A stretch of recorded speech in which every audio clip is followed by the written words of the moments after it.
Cycle మీద rocket భాగాలు మోసుకువెళ్లిన దేశం నేడు చంద్రుడి దక్షిణ ధ్రువంపై జెండాను ఎగురవేసింది.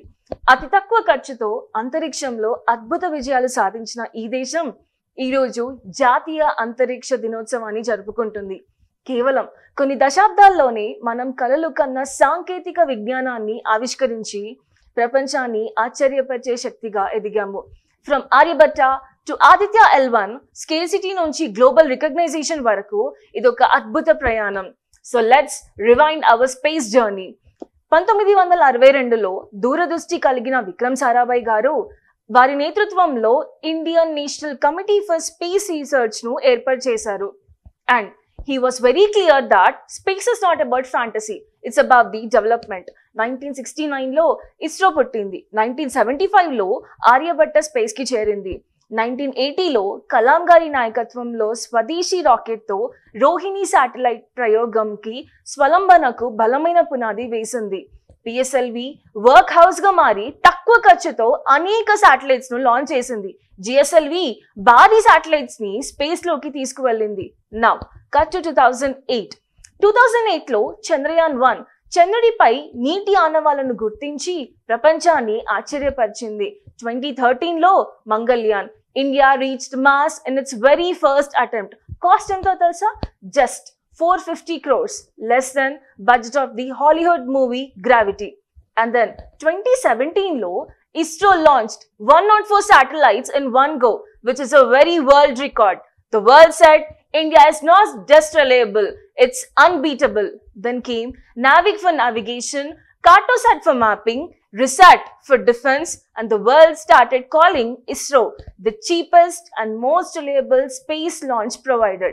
ఇప్పుడు చంద్రయాన్ గురించి చూస్తే చంద్రుడి ఉపరితలంపై నీటి ఆనవాళ్లను గుర్తించింది. Mangalyaan which is Mars orbital mission Mars గ్రహంపై పరిశోధన నిమిత్తం పంపిన మొదటి భారతీయ అంతరిక్ష నౌక.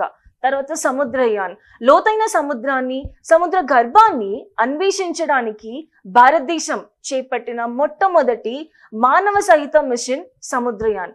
తర్వాత చంద్రయాన్ 2 చంద్రుని దక్షిణ ధ్రువంలో మరింత లోతైన నీటి ఉనికిని ధృవీకరించింది.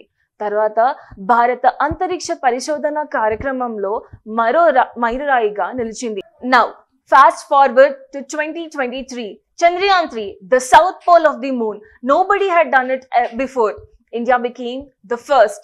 సో ఈ చంద్రయాన్ 3 విజయానికి గుర్తుగా ఆగస్ట్ 23rd తేదీన భారతదేశం నేషనల్ స్పేస్ డే ని జరుపుకుంటుంది.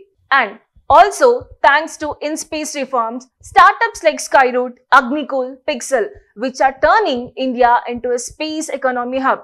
So what's next?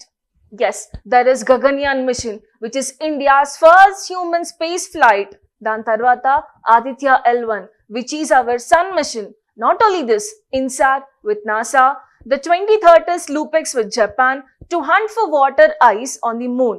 And tarvata a mission to Venus, that is Shukrayaan. And by 2035, India's very own space station. So now, think India's development. From bicycles and bullock carts to Vyomnuts and space stations, that's a leap India has taken.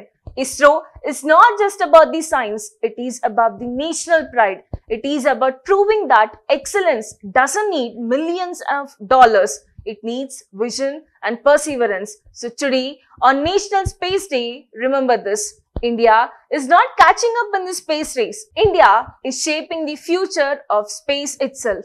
Sky is not the limit and India has proved it. And I wish you a very happy National Space Day from Abhiram IAS Academy. Thank you.